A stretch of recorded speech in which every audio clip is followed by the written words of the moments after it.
வணக்கம்.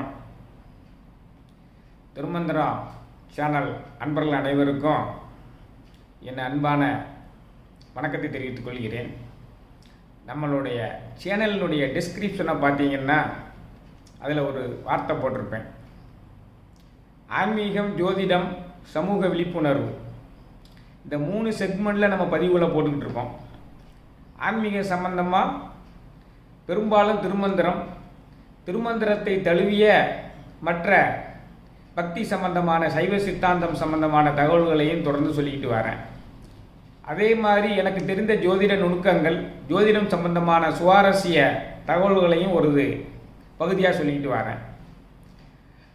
எல்லா அன்பர்களையும் நம்ம சேனல் ரசிக்கும்படி செய்ய வேண்டும் என்பதற்காக சமூக விழிப்புணர்வு ஏற்படுத்தக்கூடிய மருத்துவம் சம்பந்தமான பதிவுகளை மருத்துவர்களை அழைத்து வந்து பேசியிருக்கிறோம்.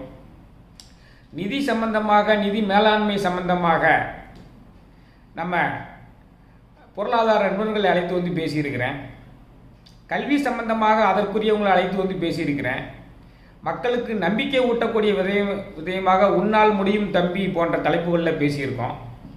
இப்படி இந்த 3 பிரிவுகள்லையும் நம்ம தொடர்ந்து ஈக்குவலாக மக்களை சென்றடைகிற மாதிரி கொடுத்துக்கிட்டு வரேன்.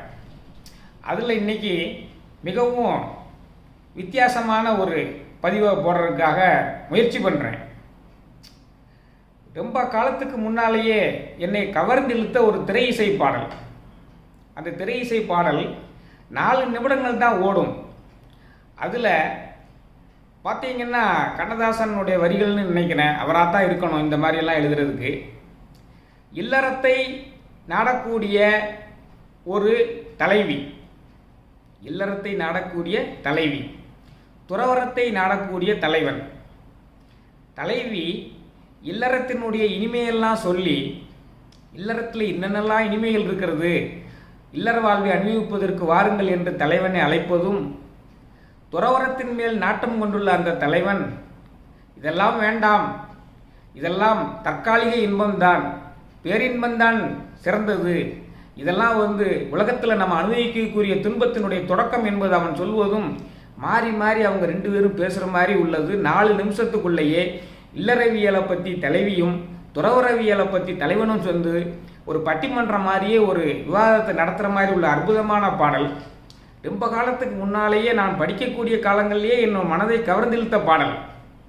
எப்பொழுதும் என் மனதில் இது அசை போட்டுக்கொண்டே இருக்கும். அப்படிப்பட்ட ஒரு பாடலை நம்ம அன்பர்களும் தெரிஞ்சுக்கிடணும் அப்படிங்கிற நோக்கில் இதை கொடுக்குறேன். பக்தி சைவ சித்தாந்தம் சேனலில் இதை வருதே என்பதற்காக அன்பர்கள் பொறுத்தருளுமாறு கேட்டுக்கொள்கிறேன். ஏனென்றால் நம்மளுடைய சேனல் ஆன்மீகம் சம்பந்தமானது, ஜோதிடவியல் சம்பந்தமானது, சமுதாய விழிப்புணர்வு சம்பந்தமானது, இந்த 3 தலைப்புகளிலையுமே நம்ம தொடர்ந்து பதிவில் கொடுத்து வர்றதுனால அந்த சமூக விழிப்புணர்வுங்கிற தலைப்பில் இந்த பாடல் வரும்னு நினச்சி இதை கொடுக்குறேன். அற்புதமான பாடல். இந்த பாடலை முதல்ல முழுசுமாக கேட்டுவிட்டு அதன் பின்னர் அதில் முத்தாய்ப்பாக வரக்கூடிய அந்த இடம் சுட்டி பொருள் விளக்குதல் என்று நம்ம சிறு பிள்ளைகளில் படிச்சிருப்போம்ல, அது மாதிரி அதை சுட்டி விளக்கலாம்னு நினைக்கிறேன். முதல்ல பாடலை கோர்வையாக கேட்டால் தான் அந்த இன்பம் நமக்கு தெரியும். தலைவனும் தலைவியும் பாடக்கூடிய பாடல். இது மாலை நேரத்து மயக்கம், பூமாலை போல் உடல் மணக்கும், இதழ் மேலே இதழ் மோதும், அந்த இன்பம் தேடுது எனக்கும். இது மாலை நேரத்து மயக்கம், இது கால தேவனின் கலக்கம், இதை காதல் என்பது பழக்கம். ஒரு ஆணும் ஒரு பெண்ணும் பெறப்போகும் துன்பத்தின் துவக்கம். இது கால தேவனின் கலக்கம். பனியும் நிலவும் பொழியும் நேரம், மடியில் சாய்ந்தால் என்ன, பசும்பாலை போலே மேனியங்கும் பழகி பார்த்தால் என்ன, உடலும் உடலும் சேரும் வாழ்வை உலகம் மறந்தால் என்ன, தினம் ஓடியாடி ஓயும் முன்னே உண்மை அறிந்தால் என்ன,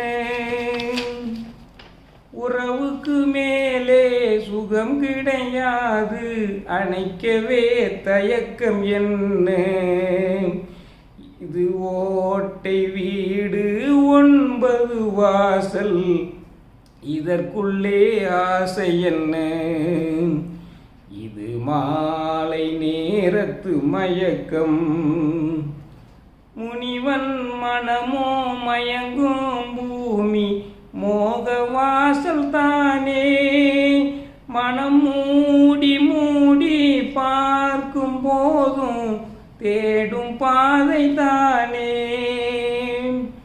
பாயில் படுத்து நோயில் வீழ்ந்தால் காதல் காணல் நீரே, இது மேடு பள்ளம் தேடும் உள்ளம் போகும் ஞானத்தேரே, இல்லறம் கேட்டால் துறவரம் தேடும் இதயமே மாறிவிடு, நான் வாழ்ந்து பார்த்து சாய்ந்த தென்னை உன்னை நீ மாற்றிவிடு, இது கால தேவனின் கலக்கம், இதை காதல் என்பது பழக்கம், ஒரு ஆணும் ஒரு பெண்ணும் பெறப்போகும் துன்பத்தின் துவக்கம்,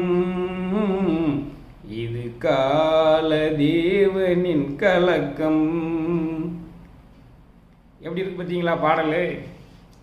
அற்புதமான பாடல். இப்படியெல்லாம் பாடல் எழுத முடியுமா? 4 நிமிஷம் தான் இது ஓடுது. அதில் என்னென்ன அற்புதமான கருத்துக்களை சொல்லியிருக்காங்க பாருங்க. முதல்ல தலைவி அந்த இல்லறவியலுக்கு தலைவன் அழைக்கிறாங்க. இதழ் மேலே இதழ் மோதும் அந்த இன்பம் தேடுது எனக்கும் அப்படின்னு சொல்கிறாங்க. அதுக்கு தலைவன் என்ன பதில் சொல்கிறான் பாருங்க. அவன் மனசு துறவரத்தில் நாடுது. ஒரு ஆணும் ஒரு பெண்ணும் பெறப்போகும் துன்பத்தின் துவக்கம். ஏன்னா இப்படித்தான் இனிப்பை காட்டி ஏமாத்துறது போல, கசப்பான மருந்தை கொடுக்கறது போல இன்பமாக தோன்றும்.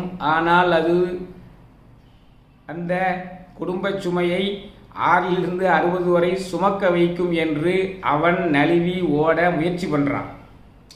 அடுத்து தலைவி விடலை, தொடர்ந்து வற்புறுத்துறா. பனியும் நிலவும் ஒளியும் நேரம் மடியில் சாய்ந்தால் என்ன, பசும் பாலை போலே மேனி எங்கும் பழகி பார்த்தால் என்ன. கொஞ்சம் தான் பழகி பாருங்களேன், முயற்சி பண்ணிட்டு பிடிக்கலன்னா போங்க அப்படிங்கிற மாதிரி அடுத்து இன்டியூஸ் பண்ணுறான். அதுக்கு அவன் சொல்கிறான், உடலும் உடலும் சேரும் வாழ்வை உலகம் மறந்தால் என்ன, தின ஓடியாடி ஓயும் முன்னே உண்மை அறிந்தால் என்ன.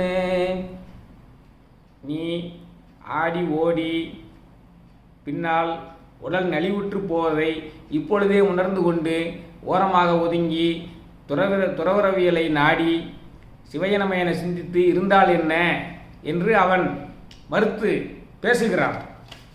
தலைவியினுடைய முயற்சி தொடர்கிறது. உறவுக்கு மேலே சோகம் கிடையாது. ஏன்னா இதில் எல்லாருமே விதிவிலக்கு அல்ல.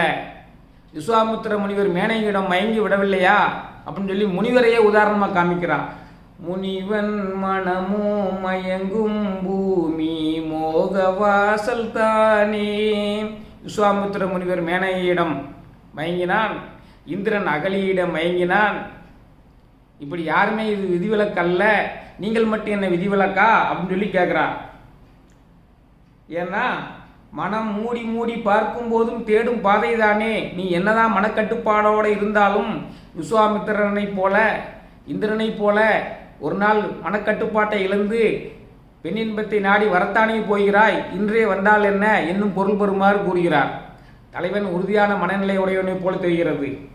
பாயில் படுத்து நோயில் வீழ்ந்தால் காதல் காணல் நீரே, இது மேடு பள்ளம் தேடு உள்ளம் போகும் ஞானத்தேரே. என்னுடைய உள்ள ஞானத்தேரை நோக்கித்தான் போய்கொண்டிருக்கும், பெண் உடலை தேடி போகாது என்னுமாறு தலைவன் உறுதியாக மறுத்து பேசுவதைப் போல பாடல் வரிகள் மாற்றி மாற்றி புனையப்பட்டிருக்கிறது. முத்தாய்ப்பாக இல்லறம் கேட்டால் துறவரம் பேசும் இதயமே மாறிவிடு அப்படின்னு உன் இதயத்தை கொஞ்சம் மாற்றுங்கள், துறவரத்தை நோக்கி போகாதீங்கள் என்று அவள் வேண்டுகோள் வைக்க, அதெல்லாம் முடியாது, நான் முற்றிலும் துறந்தவன் என்பது உறுதி, நான் வாழ்ந்து பார்த்து சாய்ந்த தென்னை உன்னை நீ மாற்றிவிடு என்று அந்த தலைவன் பதில் சொல்வது மாதிரி இந்த பாடலை அமைத்திருக்கிறார். இது தரிசனம் என்ற படத்தில் வருகிறது. டி.எம். சௌந்தரராஜனும் எல்லார் ஈஸ்வரியும் பாடி இருக்கிறார்கள். கேட்பதற்கு மிகவும் சுவையாக இருக்கும். அந்த பெண் இல்லறவியலை பற்றி, இல்லறவியலுடைய இன்பத்தை பற்றி சொல்வதும், ஆண் அது ஒரு துன்பமான காலத்தில் தான் போய் முடியும் என்று மறுப்பதும், கடைசியாக அவன் ஆண் மன உறுதியோடு இது கால தேவனின் கலக்கம், இது காதல் என்பது பழக்கம், ஒரு ஆணும் ஒரு பெண்ணும் பெற போகும் துன்பத்தின் துவக்கம் என்பதை இறுதியாக வைத்து கண்ணதாசன் தன்னுடைய தீர்ப்பை சொல்லியிருக்கிறார். துறவரமே சிறந்தது வாழ்க்கையில் என்று அவர் சொல்கிறார். இந்த பாடலில் இந்த ரெண்டுமே மாற்றி மாற்றி வர்றது கேட்பதற்கு மிகவும் இனிமையாக இருக்கும். நீங்கள் உடனே இந்த மாலை நேரத்து மயக்கங்கிற பாடலை இந்த பதிவை கேட்டவுடனே கேட்டு பார்த்தீங்கன்னா அந்த இன்பத்தை உணரக்கூடியதாக இருக்கும் என்று சொல்லி, இந்த சுவையில் மாறுதலுக்காக நம்மளுடைய சமூக விழிப்புணர்வு உள்ள பகுதியில் இந்த பாடல் வரும், இந்த பேச்சு வரும் என்று கருதி, இது அன்பர்கள் ஏற்றுக்கொள்வீர்கள் என்று கருதி இந்த பதிவை போடுகிறேன். மற்றும் ஒரு பதிவில் விரைவில் சந்திக்கிறேன். நன்றி, வணக்கம்.